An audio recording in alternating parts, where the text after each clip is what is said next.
Hello, and help me welcome Juliana Bergeron, our GOP committee woman, I guess it is. Yes, National Committee Woman. National Committee Woman. So tell our audience a little bit about your responsibility as a National Committee Woman, besides going to meetings all the time. Okay, well, my first responsibility, and the most important one, according to the bylaws of New Hampshire GOP, is to help preserve our first-in-the-nation primary. And, that comes up for discussion every cycle at the RNC, and you've probably heard that, California is going to go early this year with their primary, and there has been talk that that would mean New Hampshire didn't even need to have a primary if they were going early, because there's so many electoral votes in California. It might block us out, but I don't think that's going to happen. We've been very careful with our team at the RNC, which includes me and Steve Dupree and the chair, to anytime.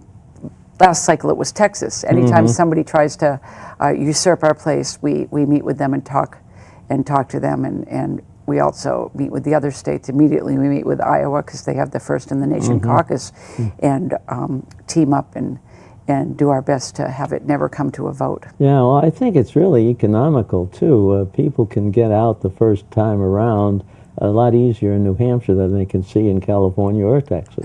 Absolutely, they can do the whole state. They can come to, Concord, Manchester, and Nashua and do these shows and do the radio shows and drive the whole state and be here for a day or two and really reach out to almost everybody in the state for very little money, if any money at all. That's right. And in the major markets, there were, my friends on the RNC in New York say that if they want to see a candidate there, they have to pay $2,000 oftentimes, and then they're just sitting in a room. They don't get to ask a question or speak to the person when, most of these candidates have come to our living rooms. And so I think it's pretty important for our process. I think we need to continue it. I think the 4 early states are very, very important, because most of these people would never be heard of, and we would have little voice. Like, we would have no voice if we lost the Electoral College. Right. There was a reason our forefathers set things up this way. So that's my first duty. On the RNC, I represent New Hampshire, and like I said, there's a committee man, committee woman, and the chair. And at the RNC, what I've found is that you either are on a long-standing committee. Steve Dupree is on rules, and we always joke, I'd love to be on rules. I fill in when he can't make it. I would love to someday be on rules, but he has seniority and he's very good at it. So I respect that, and I've been learning from Steve these past couple of years. So that's a good thing. But what I've chosen to do is to run for individual or be appointed to individual and different committees. I was on the debate committee last time, where the Republican Party for the first time took control of our own debates, and didn't give debates to NBC, for example, and eliminated the numbers and had some input as to who was going to moderate the debates. It wasn't perfect, but it was an improvement, and I think it was particularly helpful as I watched the Democratic debates the other day, which were kind of a hodgepodge, weren't they? So I've been on that committee. I've been on a number of committees, but my most recent ones have been the Site Selection Committee. We traveled the country and took in proposals from cities that wanted to hold the next convention for us, and we chose Charlotte.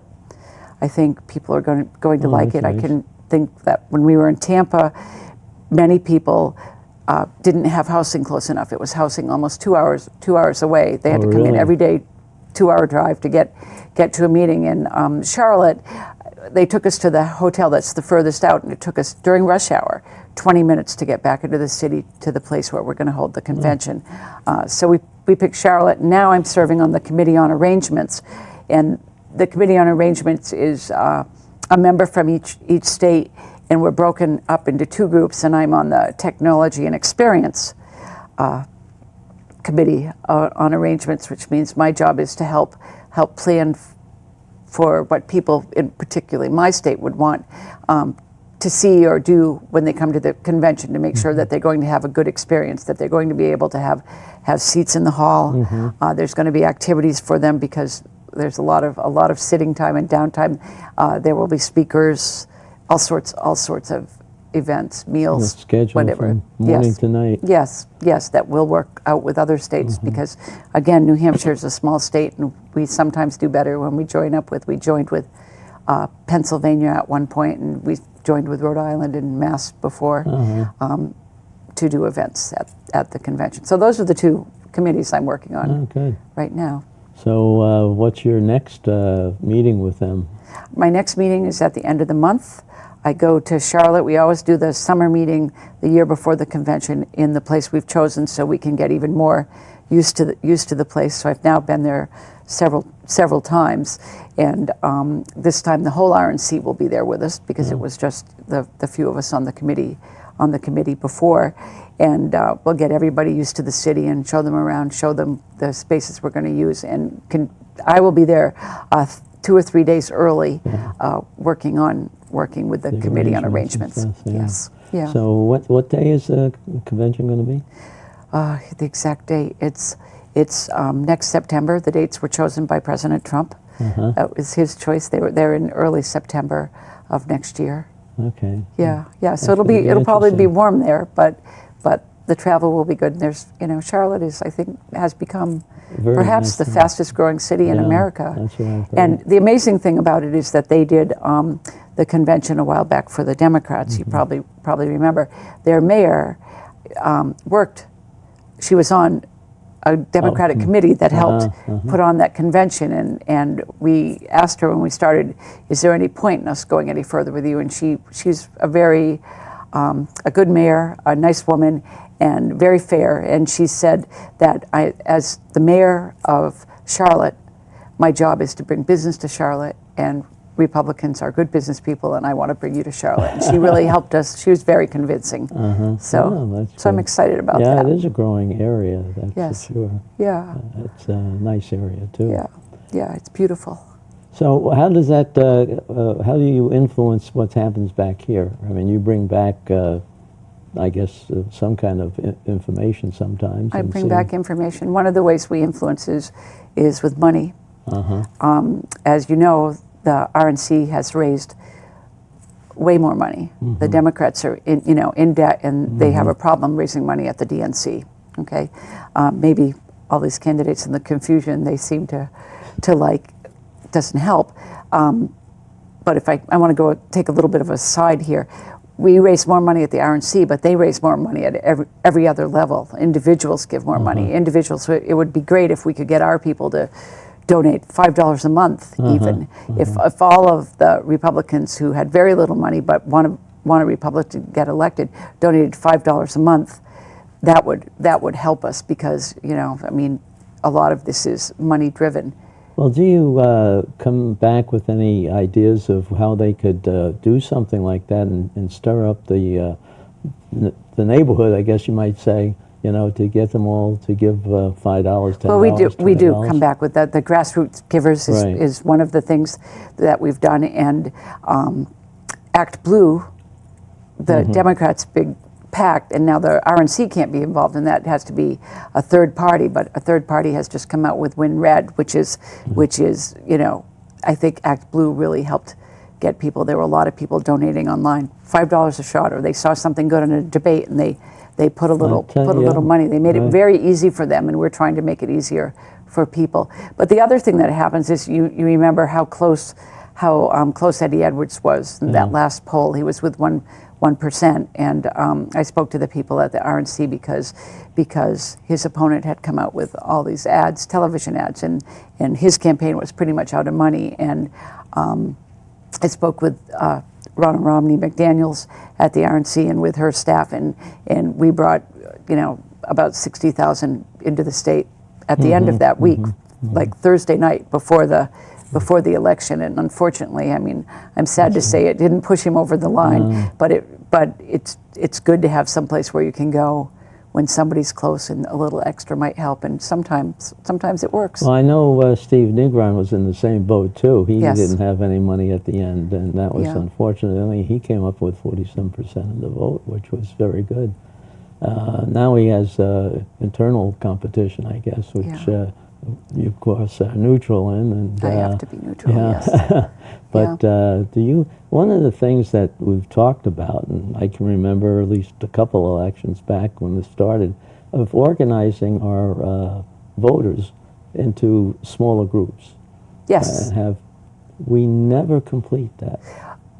We're doing better at it, though. Okay. We're doing better. And it's, again, like I said before, what I told you prior to the show was what I like about being a Republican is we don't have to always agree. We can think outside of the box. We don't have to, it's not lockstep for us, but that's also the difficult part of it. And you probably remember that Obama, he had people in their job, in each neighborhood, their job was to find 12 people. They were responsible for getting those 12 people to vote. Each of those people were responsible for getting 12 people to vote. And they really did a great job of getting out the vote. But we've been working on that and getting more people on the ground to do that. And you probably know that New Hampshire right now has 5 people here. Yeah. Mm-hmm. We're the first state to get people. With our First in the Nation primary, the first state the RNC has sent people. So we have 5 people, and they're building the ranks of volunteers.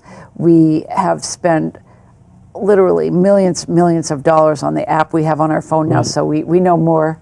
It's funny. About the We know people. more about what's going on in somebody's household than They do. than they do sometimes. We know what their hobbies are and that they voted in however many of the last elections. If they took a Republican primary ballot in New Hampshire, we know. Now, obviously, we don't know who they voted for, but so we're working on a lot of people in the midterms don't show up to vote. I guess they forget or they just don't think it's important. But this next election for us is hugely important, Right, particularly nationwide. But here in New Hampshire, It's very important here too. yeah, I mean, yeah. the governor is just holding on to Right. control staff Right. with a veto. Right. Yes, and that's But he's doing a great job, though, don't you oh think? yes, definitely. Yeah. I think It's hard to it's be in a the hard job. minority. And he has to. Well, he got a lot of it done in their first, analysis, where they cut out some of the more outrageous things that they Right. wanted to do. Right. But there's still a lot in there. Right. Well, they seem to forget that, one-time money shouldn't be put into a budget because it's going to be gone, and then where are we going to get it the next Right, time? We're going right. to get it by raising taxes. That's right. And I I've, don't know if the people realize that, and that's why I get back to the contact of the people out there, and also the people that haven't registered. We've got to make sure we get new people registered. My analysis in Nashua is that the Democrats did a very good job in getting their people out and getting people registered, and it was done quietly, so that we really didn't realize it. But New Hampshire's unique because I think we're the only state where, for example, the committeeman in Nevada told me that he's qualified to register people himself. Yeah. He's licensed to do that by his community. And in New Hampshire, we can't do that. And occasionally, I know I live right across the street from Keene State, and occasionally they're having a registration day over there, but it has to be the city clerk that comes down. Yeah. And the Democrats invite the city clerk to come down. The Democrats can't do it, and we can't do it. I think we have to participate in more of those events in colleges, but it's amazingly different. I mean, I was in Denver and at the zoo, and somebody came up to me and said, "I'd like to register you to vote." And Well, but can't do it here. looking at Nashua, this was my second term back in 2010. We went out and really did a good job in talking to people, but it was only about a dozen people that really did that, 1 or 2 people in each ward. Right. We have 9 Right. 9 wards. It worked. I mean, we went from 3 representatives to 23. And they had 6 left of theirs. yeah. And then they just wiped us out this last time. They got rid of everybody. Well, it always works. It always works when we get out and meet the people, Right. when we go door to door. I had a candidate in my community who said to me that he had knocked on 300 doors. He was so proud of himself and that he thought he really had a good chance. And as soon as he said 300 doors, I There thought, should be another that's zero not, on there there. should be another 3,000 doors. Yes, Yeah. but it's much harder work. And one of the people considering running for one of the federal offices in the state recently told me that he had no idea how much hard work it was, and he has not even announced yet. So Uh-huh. it's It is really it's hard. difficult. It's time consuming, and it takes people out there meeting people. We know people don't answer their phones anymore. I get very frustrated that we do all these calls because I don't answer mine, and you probably don't answer yours. Okay, I prefer it to be on my cell phone. If they want to text me, I can answer it whenever I want, or send me a poll. I can answer it if I feel like it. I'm more likely to do it that way, and I think that the Republican Party is getting better at knowing this is the way to reach people. I think they have a good training policy, but I don't see the follow-up to see whether the people know how to implement it, because it's not something that most people pick up and develop. You got to really go and help them through. Once they've done it a few times, they can do it. They can polish it off themselves. But it's getting them started right is what I found out. Anyway. It makes me think back to the program that the Romney campaign had, where people were inputting and whatever, and both my son and I were at different polls doing this, and as we found out later, the program didn't work. We thought we were sending them our information, but it wasn't being received. And so if it's not received, then there's nobody there calling the people who didn't show up for the polls. Right. And I think we learned a lot from that. That was never beta tested, and Yeah, the RNC has learned a lot from that. I mean, we really have an amazing technology department now. Lots of young people from major players. Well, that's the other part too. I don't know if we're putting enough emphasis on the younger people.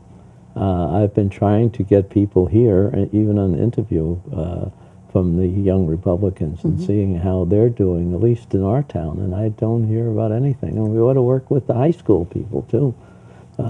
We do have a Republican committee in both high schools in town. Yeah, no, I hear you. I think it's difficult. I think Keene State has a small contingent that it helps them when we get them connected with the college Republicans throughout New Hampshire, and with the young Republican groups. We've been trying to do events that are keyed for them, more fun events without sitting listening to old people like us talking to them, right? So sometimes get I them think interested that they can really be an influence. They can really get some things done. The enthusiasm is really contagious with them. Yeah, and I think it's easier if we do it in small groups and not necessarily at Republican events. I speak a couple times a year or more at the college in Keene, and usually in activism classes. And I start out by telling them, I'm here to show you that I'm a Republican. I don't have horns. I care about the environment. I care about the arts. The arts, they think we don't care about the environment, that we don't know that there's, just this one earth that we have, and we need to take care of it. And they think we don't care about the arts, and they need to meet us and know that pretty much we can all care about the same things. It's just we're for smaller government and more choice, more choice, more freedoms, and lower taxes, and and more freedoms. That should buy them in right there. Right. Yeah, it's a restriction. Well, once they become having to earn money to support themselves, I think they learn fairly quickly in some of those areas. Yeah, my son's first job after college was working for Charlie Bass in really? Washington, and he got his first paycheck. He immediately called me and said, "Do you know how much they take out of my check?" I'm like, "I absolutely do." You ought to see my check. Yeah, it's only going to get worse. But yeah, that's true. I mean, obviously, we need government. We need infrastructure. We need defense. We need to help the people who can't help themselves. And there's always going to be people like that. And I heard somebody say one day, well, Republicans only care about themselves. They don't care about helping these people. And I don't think that's true. I think we're very generous with our time as a group, with our time and with our dollars. To help. Well, people don't understand cost effectiveness, and that's one of the things that I think is really something we focus on. In contrast with some other people who just like to throw money at it. Right. That's a waste. Right. Did you hear about this? The Puerto Rico situation, and I had heard about it firsthand from the. They have members at the RNC. I mean, they're a U.S. territory, not a state, so they don't vote, but they have members here, and obviously everybody was very angry, thinking that not enough money came. And then this week, I guess some people were indicted for misdirecting the money that did come. And that's what they're saying. You know, you have to have. I think Republicans want people to be accountable for where the money ends up. Somebody's going to direct it. Well, I think we have a little bit of that problem in the state too. And I think Governor Sununu is paying some attention to it, but it's a lot worse than people understand unless you're really involved with some of the things that go on up there in Concord. Yeah, no, I'm afraid that I think it's human nature. Well, You know, money goes for a cause, and there are people. sometimes it's just plain ineptitude. Right. I mean, I don't know Right. if you remember that $20 million grant that they got from, that just sat in a corner someplace Well, for that's so right. many months. Well, yes, last I do year. remember we had a Democratic governor at the time, and she Right. didn't even think about it, Right, right. which is why she shouldn't be our senator. That's true too. We don't get a chance One at her reason. though until 2 more No, years. but yes, That ought to be yeah. interesting. But I'm hoping that this time we can, you know, pick up at least one, if not two, Yes. federal seats. I mean, I have no problem with there being Democrats in the world. I mean, I think that you know, we all have family members and friends and whatever, and you know, we agree to disagree on certain things. But I think our government functions better when there's, you know, some sort of balance of opinions, there, and that when they have to come together and make a compromise, I think that we all benefit from that, because lots of times when it's one side in power or the other side, you don't see as much getting done, and there's so many things that need to get done in our country.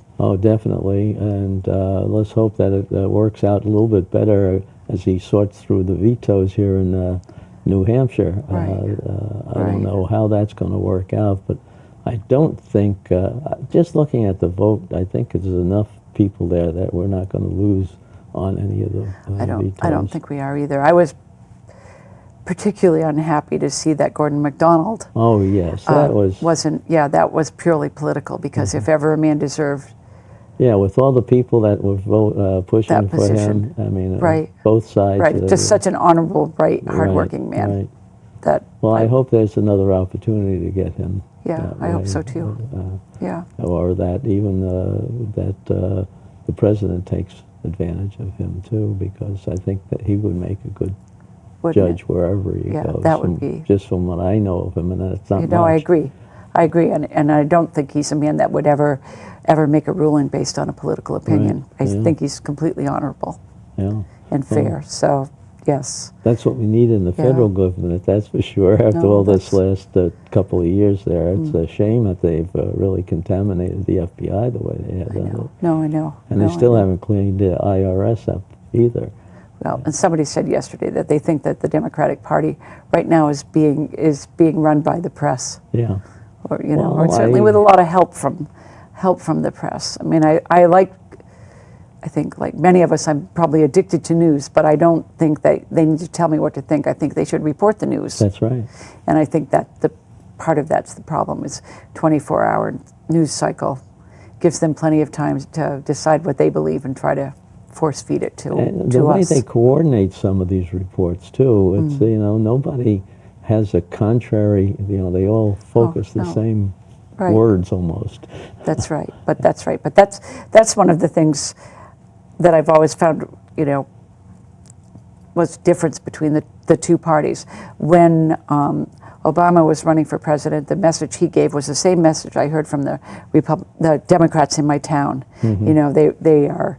It's again, I don't want to use the word lockstep too many times, but they pass the message down, and I think our party is trying to at least share the message, the overall message, and so that everybody's on the same page. It doesn't come out with the Republicans word for word every time, but almost in the Democratic Party, whether you were running for the State House in New Hampshire or running for Congress or running for president, some of the same words were used. Oh, yeah. The speaking points were. I know I've seen analysis of how they voted up in Concord, and you talk about lockstep. Right, right, right. They have a chain to them. I mean, Right. you don't get to vote, or if you know. Yeah, no, you'll pay for it later, right? Yeah. Yeah.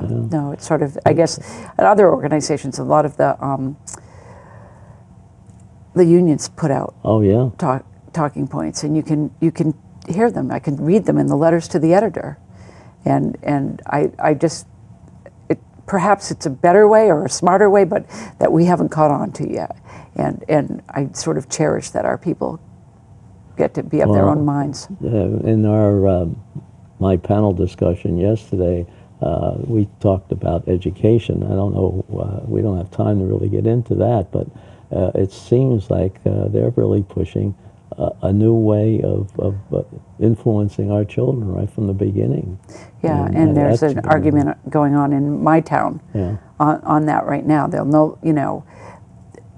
no longer be, you won't know where you rate in the class or whatever, and I'm not sure that that's going to help these kids get into the college they want to. And if there are kids that are brighter and working harder, and being ranked is going to help them in, getting their grades. And what I see is a loss of focus on learning, and it's more emotional is what they've been calling it now. Right. They're worried about and they're saying that they don't have control of the kids, or the kids have a lot of problems that they don't know how to handle. Well, it's been happening for quite a while, and you've been denying it. Now you got some kind of other thing that they want to. And to me, that needs a heck of a lot more analysis than we're getting. I think so too, and I think it probably comes back to the family structure or the breakdown of the family structure in our country and perhaps in the world. But I don't really think it matters what the makeup of your family is. I think children need to feel secure in a family, and parents need to be helping them and helping them understand the importance of learning things and what's right and what's wrong. And I'm not sure that this always. A little bit more discipline. They were so afraid of using discipline. Right. And you don't have to take the whip out. You just have to be able to talk to them. No, there's consequences to your actions. That's right. I agree. Juliana, we've run out of time. Okay. I'm going to get you back another time, maybe as we get more active and as we come along, and you can tell us what's happening. I'd be happy to. Okay. Well, Good. thank you very much. Nice to see you.